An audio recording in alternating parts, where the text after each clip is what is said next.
तुम्ही भेंडीची नेहमी एकसारखीच भाजी खाऊन कंटाळलात का? मग अशा पद्धतीनं शाही भेंडी बनवून बघा. अशी भेंडीची भाजी बनवाल तर एक चपातीऐवजी 2 चपात्या तुमची मुलं नक्कीच खातील. जशी ही भाजी दिसते लय भारी, त्यापेक्षा लागते सुद्धा लय भारी. भाजी खाताना वाटणार सुद्धा नाही ही भेंडीची भाजी आहे म्हणून. खूपच छान लागते. नक्की ट्राय करून पहा. नमस्कार, मी सुषमा. खूप खूप स्वागत करते तुमचं माझ्या किचनमध्ये. चला तर भेंडीची भाजी करायला घेऊया. त्यासाठी आपण भेंडीचे असे मोठे मोठे तुकडे कट करून घेणार आहोत. भेंडी आधी स्वच्छ धुवून पुसून घेतलेली आहे आणि आपण या पद्धतीनं मोठे तुकडे करणार आहोत, म्हणजे जेणेकरून भेंडी चिकट होणार नाही. इथं आपण पाव किलो भेंडीची भाजी करतोय. आता सुरुवातीला आपण भेंडीला मॅरिनेशन करून घेणार आहोत. इथं आपण सुरुवातीला 1 चमचाभर हळद घातलेली आहे. चवीनुसार 1 ते 1.5 चमचा मीठ घालणार आहोत आणि यामध्येच आपण तिखटसुद्धा घालणार आहोत. 1 ते 1.5 चमचा तिखट घालायचं आहे, म्हणजे भेंडीमध्ये हे तिखट छान मुरतं.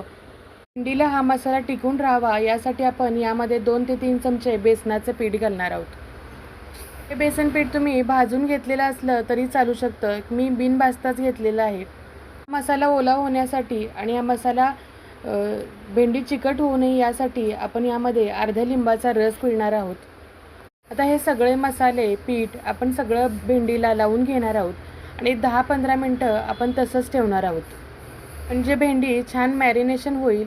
15 मिनटानंतर आपण ही भेंडी फ्राय करून घेणार आहोत. फ्राय म्हणजे शॅलो फ्राय. यामध्ये आपण तळून काढणार नाही आहे भेंडी. इथं थोडं जास्त प्रमाणात मी तेल घेतलेलं आहे. साधारण 4 पळी एवढं तेल घेतलेलं आहे आणि त्यामध्ये ही सगळी भेंडी आपण घालणार आहोत. आता सगळी भेंडी एकाच वेळेला आपण हाफ फ्राय करून घेणार आहोत. म्हणजे खूप जास्त तळणारही नाही आहे आणि खूप जास्त कच्चीही ठेवणार नाही आहे. जास्त तेलात भाजल्यामुळं त्याचा चिकटपणा कमी होतो आणि भेंडीला एक छान चव येते. शिवाय थोडासा कुरकुरीतपणासुद्धा येतो. तुम्ही कोणत्या पद्धतीने भेंडीची भाजी करता हे कमेंटमध्ये नक्की सांगा. हिरव्या मिरचीतली करता का अशी फ्राय करून करता हेही सांगा. आता साधारण एक 50% भेंडी तळल्यानंतर आपण ही भेंडी सगळी काढून घेणार आहोत आणि त्याच तेलामध्ये आता आपण भेंडीची भाजी फोडणीला घालणार आहोत. आता त्याच तेलामध्ये मी यामध्ये 1 चमचाभर जिरं घातलेलं आहे. तुम्हाला पाहिजे असेल तर थोडं तुम्ही तेल अजून घातलं तरी चालू शकतं. एक मोठा बारीक चिरलेला कांदा आपण इथं घेतलेला आहे. तोही छान परतून घेणार आहोत. अगदी लाल होईपर्यंत कांदा छान परतणार आहोत. कांदा छान परतून झाला की इथं मी एका टोमॅटोची पेस्ट करून घेतलेली आहे. तुम्ही मिक्सरला फिरवू शकता किंवा चॉपरमध्ये कट करून घातला तरी चालू शकतं. मी मिक्सरमधनं काढून घेतलेलं आहे. आता कांदा टोमॅटोची छान ग्रेव्ही होईपर्यंत आपण परतून घेणार आहोत आणि यामध्येच मी 1 चमचाभर आलं लसूण पेस्टसुद्धा घातलेली आहे. ह्या मसाल्याला तेल सुटल्यानंतर आपण यामध्ये काही कोरडे मसाले घालणार आहोत. तर मी 1 ते 1.5 चमचा धना पावडर घेतलेली आहे, 1 चमचाभर जिरा पावडर घेतलेली आहे आणि 1 चमचाभर लाल मिरची पावडर घेतलेली आहे. लक्षात ठेवायचं, आपण भेंडीला पण अगोदर लाल मिरची पावडर टाकलेली आहे, त्यामुळे कमीच लाल मिरची पावडर आपण नंतर वापरणार आहोत. इथं मी अर्धा कप दही घेतलेलं आहे. दही अजिबात आंबट नसावं, एकदम फ्रेश असं दही असलं पाहिजे आणि ते दही घातल्यानंतर पटपट आपण फेटून घेणार आहोत. नाहीतर बऱ्याच वेळा मसाल्यामध्ये दही फुटण्याची शक्यता असते. कोणत्याही भाजीमध्ये दही घालायच्या वेळेला गॅस कमी करून घ्यायचा आहे. ज्या बाउलमध्ये आपण मॅरिनेशन केलेली भेंडी होती त्याच्यामध्ये थोडा मसाला राहिला होता, तो मी थोडंसं पाणी घालून धुवून आपण त्या मसाल्यामध्ये घातलेला आहे. आता दही घातल्यानंतर कमी गॅसवर आपण छान तेल सुटेपर्यंत हा मसाला परतणार आहोत. त्यामध्ये थोडं मी पाव कप पाणी घालणार आहे आणि छान ग्रेव्ही तयार करून घेणार आहे. एक निवेदन करते, माझ्या चॅनलवरती नवीन असाल तर चॅनलला नक्कीच सबस्क्राईब करा आणि बेल आयकॉनला क्लिक करा, म्हणजे अशाच नवीन आणि पारंपरिक रेसिपी पाहता येतील. आणि फेसबुकवरून पाहत असाल तर नक्कीच फॉलो करा.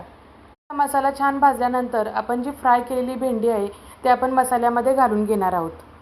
आपला मसाला इतका छान झाला आहे ना की तुम्हाला हे पटणारसुद्धा नाही की ही भेंडीची भाजी आहे म्हणून.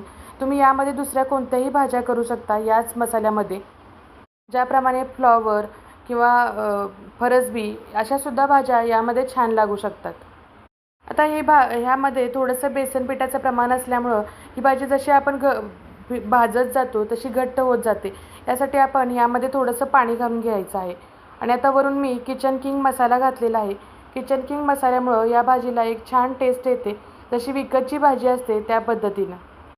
आता वरून आपण थोडंसं 1 पाव चमचा इथं कसुरी मेथी मी घालणार आहे. कसुरी मेथीमुळं एकदम पंजाबी स्टाईलची भाजी लागते ही. आता भाजीला झाकण ठेवून आपण वाफ काढून घेणार आहोत. म्हणजे आपल्याला भाजीला तेल छान सुटेल आणि छान मुरल भाजी. छान वाफ आल्यानंतर भाजीला किती छान तेल सुटले तुम्ही पाहू शकताय. अगदी चमचमीत अशी भाजी तयार झालेली आहे. त्याबरोबर मी असे गुबगुबीत असे 2 पराठे केलेले आहेत. भाजी तुम्ही टिफिनसाठी देऊ शकता किंवा जेव्हा तुमच्या घरी पाहुणे येणार असतील किंवा विशेष काही कार्यक्रम असेल त्यावेळेला अशी बनवली तरी चालू शकते. करायला अगदी सोपी आहे, झटपट आहे आणि लागतेसुद्धा खूप छान. अगदी हॉटेल स्टाईल म्हटलं तरी चालेल. शाही भेंडीची भाजी आवडली असेल तर नक्की लाईक, शेअर, सबस्क्राईब करा.